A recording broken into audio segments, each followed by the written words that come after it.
Hello, this is the Death Row and Executions channel, and my name is Paco Rivera. You can also follow me on Facebook for updates and more Death Row news. There will be a link to my Facebook in the description below. Also, check out my other channel here on YouTube called The Maximum Sentence, where I cover recent crimes and convictions. There will be a link for that as well.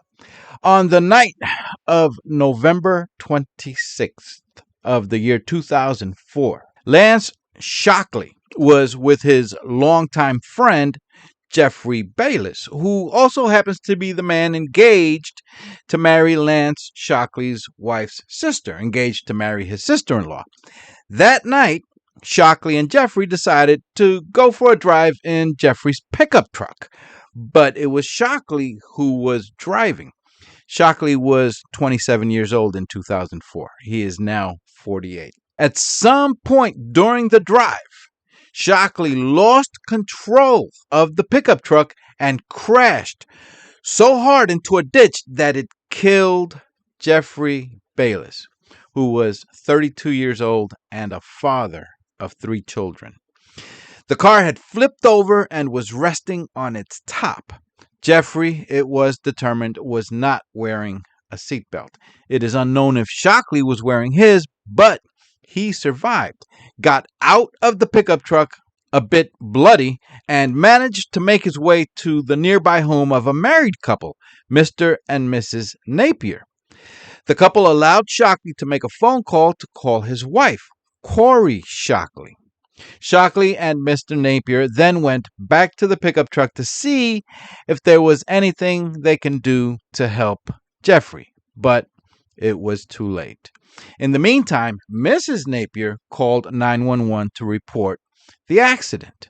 Shockley and Mr. Napier returned to the Napiers' home, and a short time later, Collin Shockley picked up her husband and he got in the car. Collie's sister, Cindy Chilton, was also in the car. Shockley wanted to be taken back home, and during the drive, Shockley told his sister-in-law, Cindy Chilton, that Jeffrey, the man she was going to marry, and the father of their baby, was dead. I believe at this point Shockley has already committed a crime, because if he wasn't taken to a hospital to attend to injuries, he has fled the scene of an accident. Anyway, after dropping off Shockley at his house, the 2 women, Collin and her sister Cindy, drove back to the site of the accident, and by that time, police and paramedics were there. And police, or state troopers, told the 2 women to go back home. Missouri State Trooper Sergeant Carl Graham Jr. took charge of leading the investigation into the accident and death of Jeffrey Bayless. With the truck being registered to Jeffrey and Cindy appearing at the scene of the accident, Graham learned of the dead man's relationship to his fiancée Cindy, and he went to see her. Also at the home when he got there was Lance Shockley and his wife Collin. Maybe they all lived in the same home, I'm not sure. Sergeant Graham notified Cindy of Jeffrey's death and offered his condolences, and she was questioned about Jeffrey's activities that day. Now, this is where things get interesting.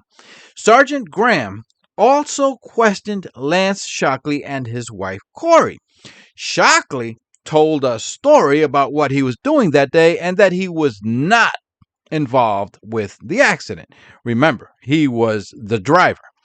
His wife Collin did not mention that Shockley was with Jeffrey that day.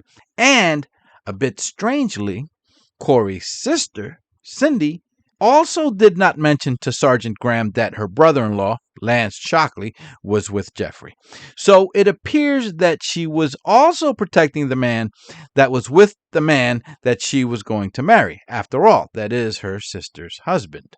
Well, it appears that Sergeant Graham was suspicious of Lance Shockley anyway. Maybe he spotted injuries on him consistent with a vehicle accident, or maybe he didn't like the answers that Shockley was giving him, because Graham then went to visit Mr. and Mrs. Napier and asked them if it was Shockley who was the man that was driving that pickup truck.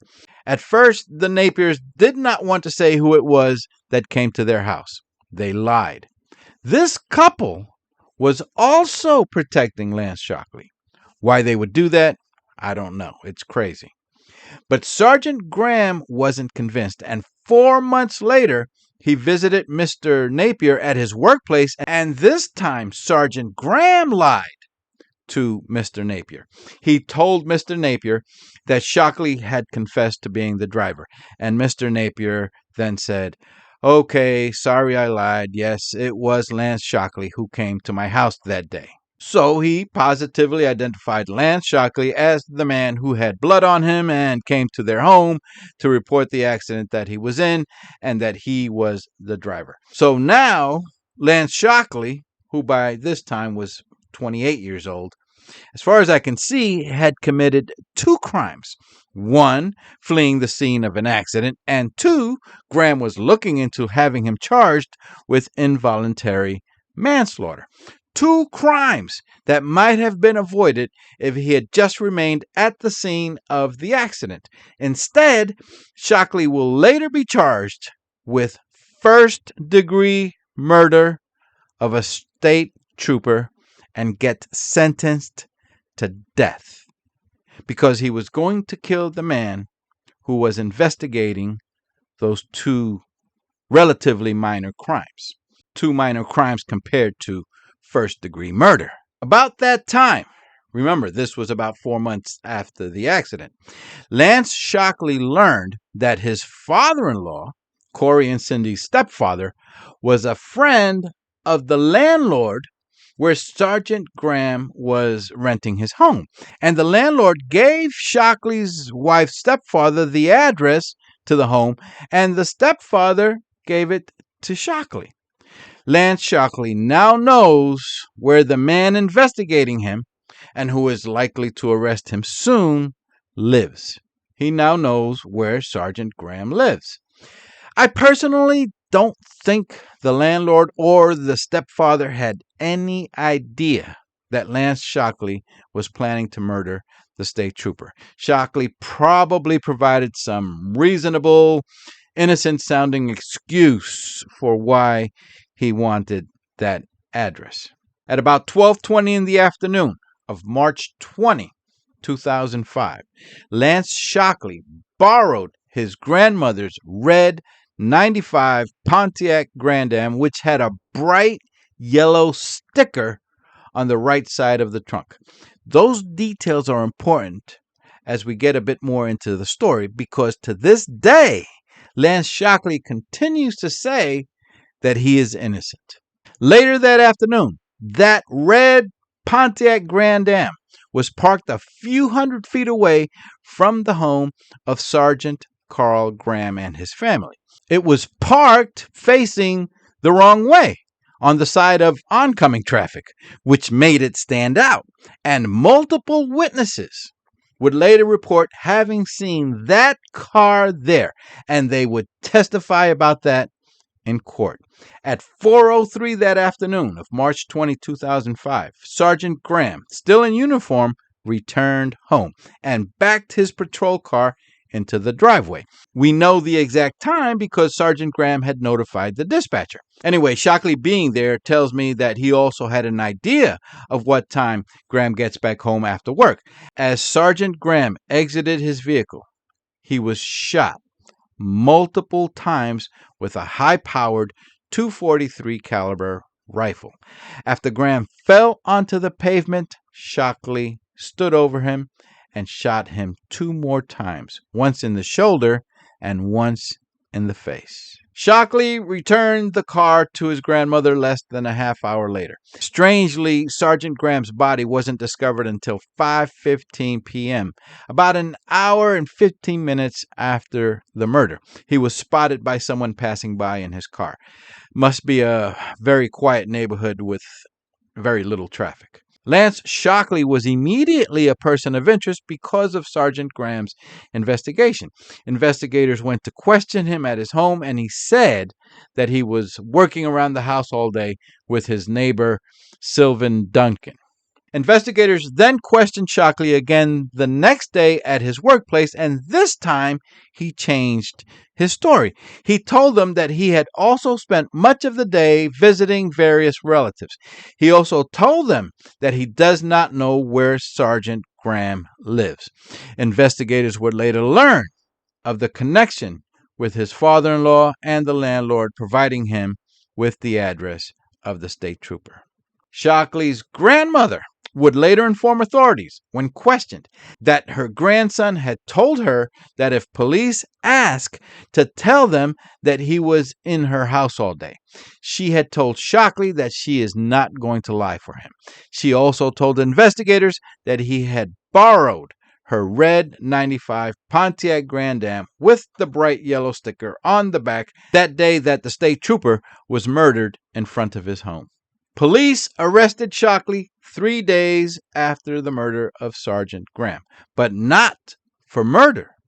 He was arrested for the crimes I discussed earlier, leaving the scene of an accident that resulted in a death, while detectives continue investigating the murder of Sergeant Graham. And by March 29, they believed they had gathered enough evidence to also charge Lance Shockley with that crime. The weapon used to kill Sergeant Graham was never found. A ballistics lab determined that ammunition from a .243 caliber rifle was recovered from Sergeant Graham's body. And it just so happens that Lance Shockley owns a .243 caliber rifle that is registered to him. A rifle that he was not able to produce. The state's theory of the motive, that Shockley, in his mind, believed that by killing Sergeant Graham, that will stop, it will put an end to the investigation into the car accident that he had fled from. Jeffrey Bayless, who was killed in the accident, was only 32 years old. According to the Bayless family, Jeffrey enjoyed fishing, camping, and floating with friends and family. He was a house painter by trade. Also, according to the family, while reports all show Cindy Chilton as his fiancée, the family states that she was just a girlfriend and they were not planning to get married. Jeffrey and Cindy did have a baby recently together, and Cindy had 2 children from a previous relationship that Jeffrey Bayless took responsibility of, much like a stepfather. However, the family says that Jeffrey was planning to break up with Cindy and return to the mother of his 2 daughters from his previous relationship. Those 2 girls, DJ and Sydney Bayless, were only 4 and 6 years old at the time that their father passed. They're both in their 20s now. According to one of the daughters, I can tell you personally, I only have amazing memories of him. He was an amazing and loving father. I have quite a few memories from when we were children. He would also find a way to make everything fun.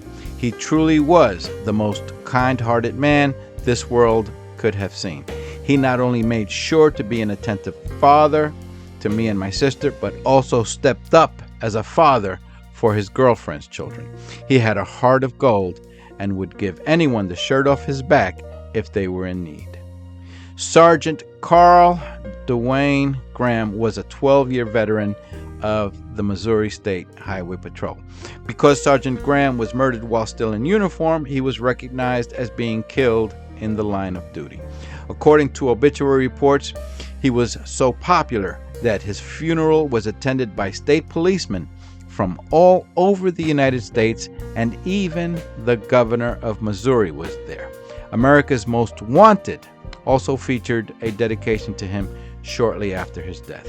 Sergeant Carl Graham was a husband and father. Here he is seen with his son, Hayden. Because of his decision to leave from the site of an accident, Lance Shockley ended up turning what was likely to be no jail time and a fine into a death sentence. Please go ahead and hit the subscribe button for more death row and upcoming execution stories so that you're alerted when the next one comes out. You can also follow me on Facebook for updates. There will be a link to my Facebook in the description below. My name is Paco Rivera. Thank you for watching. Take care and bye for now.